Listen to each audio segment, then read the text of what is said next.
Greetings, I am Lies. And I am Scandal. And let's play a game together. Yes. Alright, so we are back with Arcade Spirits and this lovely lady, Francine, and she is sharing some of her story with us. Yes, and it's we have very had some sweet. introspection. Yes. And we are going to move forward. I love her knitting needles. I really honestly like her. She's fabulous looking. I'm sorry to hear that. No, don't be. He died doing what he loved. Having dear. intensely physical relations with me. Oh, wow.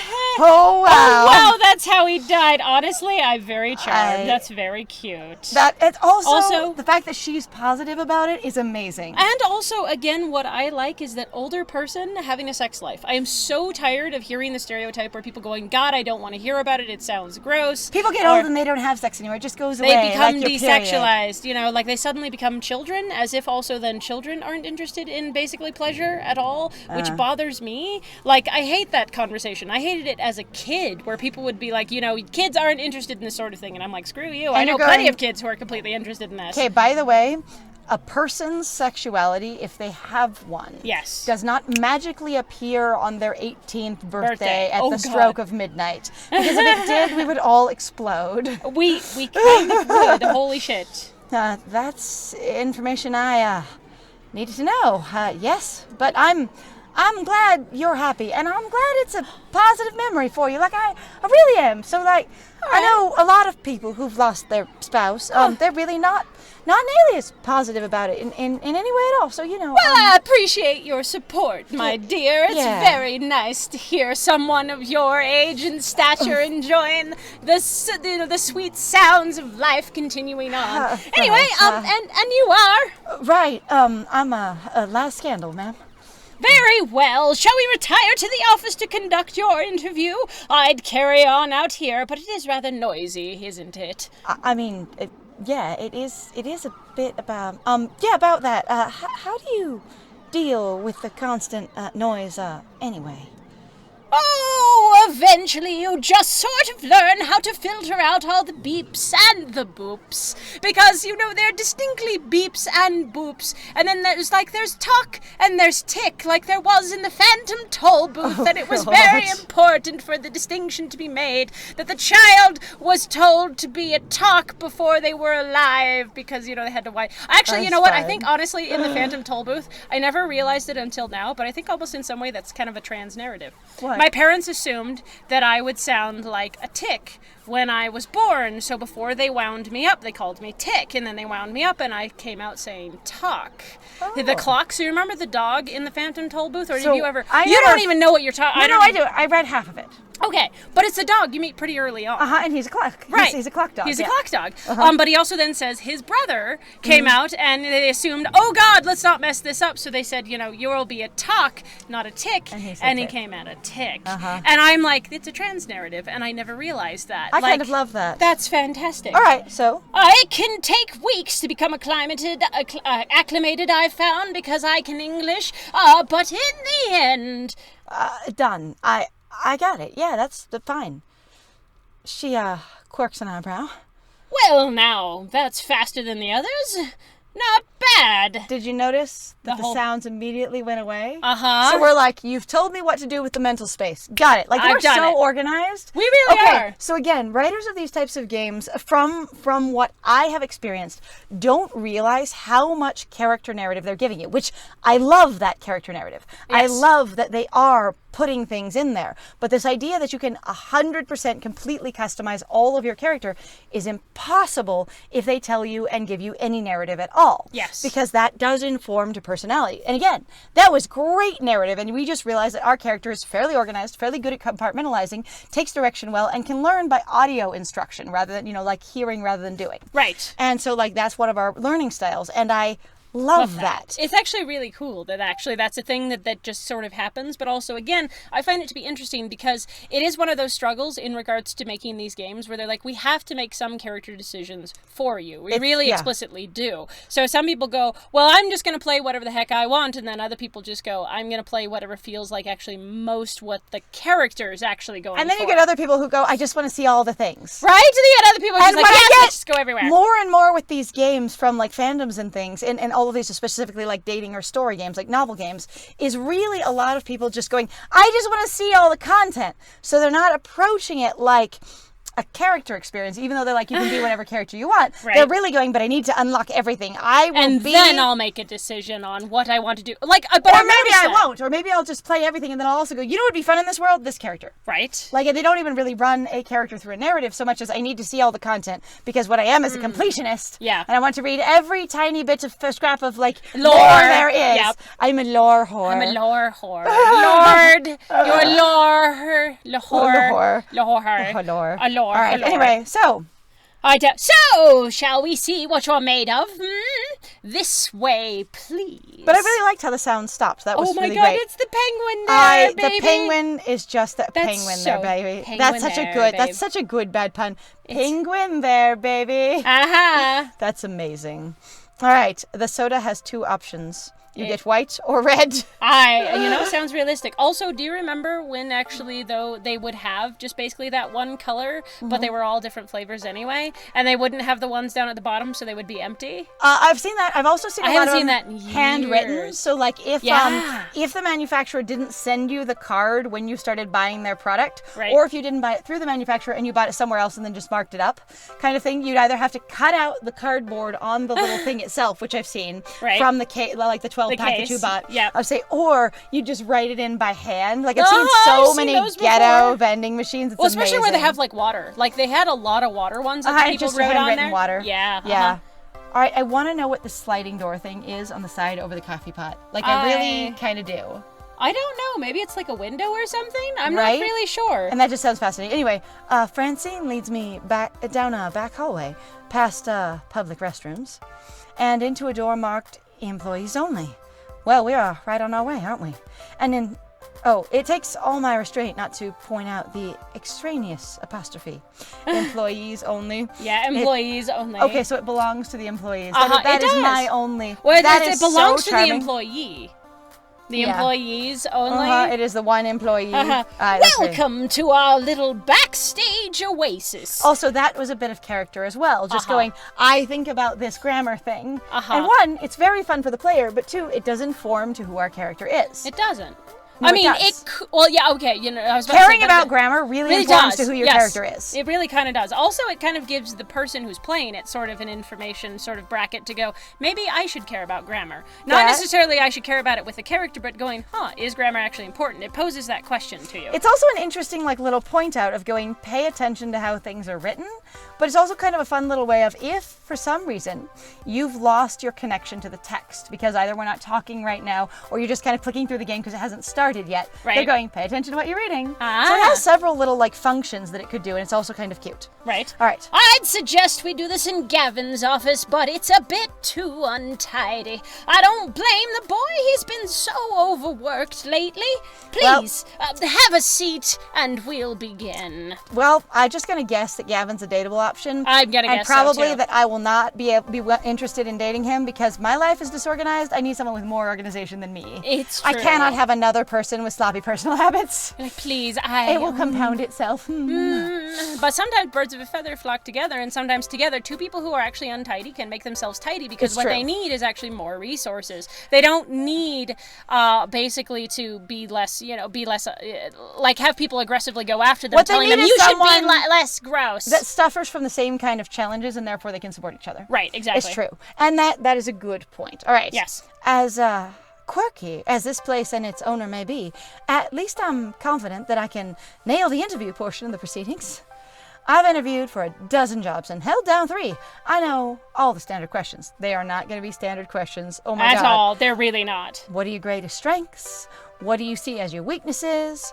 How would you solve an employee dispute? What if you saw someone stealing? Once I even had to describe how to assemble a Lego TM set to prove my communication skills. Considering I end up washing dishes, I'm not sure why, but a lot of these interviews, they are It's about thorough. spatial recognition, potentially, too. Not just communication, but also, can you recognize, I think in that case, it's more of, can you give directions that would make sense to other people? Like that kind of thing that of we did at work. If you're a dishwasher and you're like, hey, I need more soap, or we need to do this thing, or, such and such, or if you're doing orders or whatever it is, you need to be able to communicate quickly and clearly this task the other people need to do to support you. Yeah. That kind of thing. All right. But there we go. The point is, I'm confident, prepared, ready. I can do this. If you were a dinosaur, what dinosaur would you be? Yeah, that sounds about right. Yeah. This figures. What? If you were a dinosaur, what dinosaur would you be? Right. That's adorable. What dinosaur would you be? Would you be? That was great voice So acting. I love cute. that. Right. Okay. Maybe this wouldn't be a typical job interview after all. No problem. Go with the flow. Let's do this. I know dinosaurs, so T-Rex. Oh no, my friend, you get to pick. Yeah, I knew. I was sure I would. Brontosaurus, big dude, enjoys salad. You know what? Pterodactyl sounds fun because it sounds like we did have big dreams. We've just put a lot of them down. All So right. pterodactyl, soaring through the sky. I've always wanted to be a bird. So wait, no, all dinosaurs are basically birds. Let me rephrase. That's so smart. That is charming. I love it. I love it. As a dinosaur nerd, that makes me so happy. On the other hand, I'm like, why do dinosaurs aren't basically birds? I mean, they're water birds. Shh. It's okay. All dinosaurs are now penguins. Done. Anyway, let me rephrase that. So, I've always wanted to be a flying bird. Right. So, pterodactyl, swooping around, catching updrafts, staying way away from the meat eaters. Playing it safe, but, enjoying myself. Otto, really? How exciting! Right. Even if technically speaking, pterodactyls aren't dinosaurs. Oh, shit. Shit. I mean, right. Really? They're not, they're not? Hi. Oh. What's your favorite? The thing is they're not dinosaurs, but not necessarily. Like I think they're birds. So Yeah. some, they're not just all a pretty dinosaurs. historic flying, I think The they're... giant lizard. Yeah, actually, they more actually, than- I think, are reptiles. So anyway. Yep. Favorite snack? I'm like, a snack. If it was my favorite food question, I'd have this down easy, but it's got to be specifically a snack. It's tacos. Always tacos, but snacks. When you have pizza on a bagel, Pizza bagels. Say pizza bagels. When pizza's on a bagel, you can have. Pizza anytime. Hush, you. Talking to my pocket. Come on now, dear. I don't have all day. Sorry, just yelling at my phone and the annoying fairy inside. I mean, after giving it a good thought, well, how could I forget my favorite snack? It's clearly... Tacos are also my favorite snack. I love that! A tasty apple with almond butter. Whatever munchies lurk in the depths of the vending machine. I think still tacos. I'm going to go with tacos, snack and food and dinner and all of it. Me, myself, being more of a burrito person. I will food burritos, I will snack really like burritos, I will meal burritos. And burritos are very, very diverse, so I can feel the taco vibe. Tacos, and only tacos at all times. I wish vending machines had tacos. There is no other sustenance. That's so adorable. All food can ultimately taco. If you think about it, there's even ice cream tacos. All taco. Yeah, all taco. There's a lot of variety. It's like the same thing with a pizza question, almost. Like, if you have enough of a variety with pizzas... Yeah, because you have really dessert pizzas, primary, like main pizzas, you have breakfast pizzas, like it's all there. People are Yeah. like, what's your favorite thing? Pizza. Pizza sandwich also covers almost everything ever. Which you can actually make a pizza into a sandwich, and therefore you have a calzone, and therefore the calzone is a type of sandwich. Is a sandwich. Yay! I can see you are a person that knows exactly what they want and how to get it. I like to say that I do, but it's often tempered by my surroundings and the people I encounter. Yeah, absolutely. I know You sound exactly. like you're undermining yourself, dear. You're okay. No, I know what I'm doing. Yeah, You bet. know what they say. You are what you eat. You So- are a taco filled with delicious stuffings whenever anybody wants to stuff it in. I thought you were gonna say I was a pterodactyl Next taco. question. A tacodactyl. A tacodactyl. Oh my god. A tacodactyl? A tacodactyl, yeah. I'm a tacodactyl. Nothing I prepared for this. Help me plan for this odd interview. Nothing I prepared for. Right. You Has added helped extra me. word. Right. Sorry. Nothing I prepared for has helped me plan for this odd interview. I braced myself for the next one. It's gonna be weird. Assets can you bring to the team during the inevitable zombie apocalypse? I love you. I was just You're saying, a hand fabulous sanitizer. character. Hand sanitizer. I can bring hand sanitizer. I know how to make it out of 3 different things. This is amazing. Is this interview for real, or is this a dream? A look into Francine's deadpan expression. I know she's 130% serious, even though that's the new 100%. But she's more serious than I usually am. So, Like real serious. Like real, dang, she's right real there. serious. engineering, I can make stuff. Medical, and hey, no lawyers left to sue for marketplace. For malpractice. To be honest, I'd probably get eaten in one day. I don't like any of those. I don't either, Damn actually. it. And I don't know any of them really apply to the character so far. But now you get to make a decision So now I have on to your own. choose and go, okay. What kind of character do you want, based off of all the information that you've had? So what the best I can do from what we know of them so far is that if they've had a really poor background and they've nonetheless made it to the city, they are resourceful. Right. So I'll say engineering. I can make stuff because that is a resourceful thing. So is medical stuff, though, too.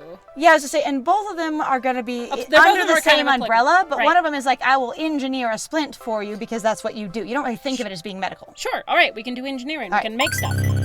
Essentially MacGyver. TM. MacGyver TM. Sorry, I can do it all. Such a I can make TM. anything out of a string, a match, and a screwdriver. Oh, sorry, and a twist tie. A twist tie. Oh, and a damn. rubber band. Oh, I was about to say, what about the little, the little clippies? Oh, the paperclip? Paper clips. Yep, paper clips. Yep, those. Then I can just build a helicopter. Yeah, got it. Especially if what you want is a screwdriver wrapped in burning string. God. Good. We'll need someone to build makeshift defenses and think quickly in case we get surrounded. Right, that's good. An inventive brain is always a critical role in any survival. Thanks. One more thing. Why are you here? Oh, that one. Well, Good question. you see, I love that question. my phone told me to come here. Actually, so that is something that I've talked to people a lot about interviewing. So I've never, for whatever reason, I've never had trouble interviewing. I'm generally not so shy. bad at it. I'm generally not shy around people anyway. Like, I tend to be not in your face because I don't think I'm a really defensive kind of person, but very at ease with everybody. I just assume we are all the same level of, like, misinformed about the world, and so we're all kind of equals regardless of our station. That's just kind of how I operate, and that might be neurodivergent, but there we are. And so for me, one of the things I always coach people on is going, the company wants to know why you chose them to sort of assess how long you might stay. Now, of course, you may get fired from a job, but they're hoping, honestly, that you won't. No matter how hostile any job environment seems, it is more expensive to get a new employee and replace you than it is to keep you if you can do well. Okay. So the idea is that hopefully, if they hire you at all, you will do well, and that you'll be interested in staying and be beneficial to them. Yes. Like, regardless of whatever anybody's shown you in fiction and stuff, where it's just a completely hostile environment, that's not good business practice. People do want you to stay there, and they're not just hiring people to fire them. That's expensive. Oh, God, and it's yeah, not, it's super not costly. good business at all. Nope. Anyway, so knowing why you've chosen that location, and it's okay to say, I need a job, but it is more valuable to go, hey, this environment looked like it would suit me better. It sounded like your employees would be a good match for me. The type of labor you do is something I enjoy. Right. That kind of thing. Why are you here? This is close enough to my work and my school, and your hours really appeal to that schedule. Right. That kind of thing. And then they go, you've thought about how this would fit into your life, so you're more likely to stay. Look, it happened to you. The question is so simple and almost actually relevant to career planning that it takes me off guard. Right. I told you I came about the job offer. You're No, honey. seeking a job, true. But that doesn't really answer my question, does it? Shrewd. It's true. Shrewd, my You dear. are very No aware. doubt.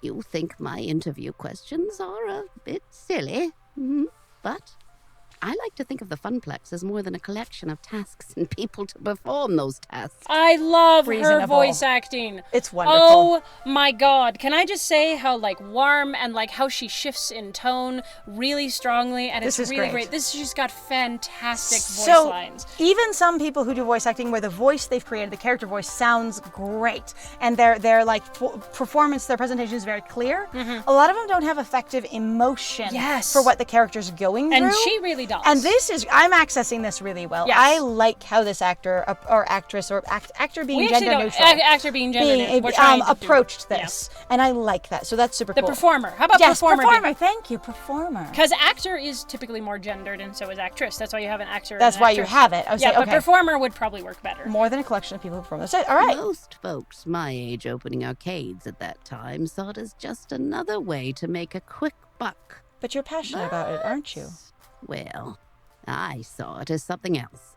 Something more than a way to make a large pile of quarters. Oh, that's a great That's expression. beautiful. But you know what? We'll have to get here in the next pile of large quarters next time. Yay! So thank you very much, guys, then, for joining us. If you like what we do, please feel free to like, comment, subscribe. Please also feel free to support this game because this is still a part of the itch.io package. I know it's not currently running, but this program, well, this particular game was a part of that program that they decided to do, that run for the bundle for racial justice and equality. So if you want to support that company, this particular group that came together to make this game, that would be awesome, especially if you're enjoying this. This is fantastic as a game. And if any of you are here from our Arcana playthrough, this has, again, the same kind of inclusiveness and flexibility that one has. And you might have been there more for fantasy, but like, again, you've got a similar bright poppy color palette. You've got really distinctive looking characters so far. Right. And again, there's that piece of you can choose your pronouns, you can choose your name and customize yourself. Yes. And so there is that flexibility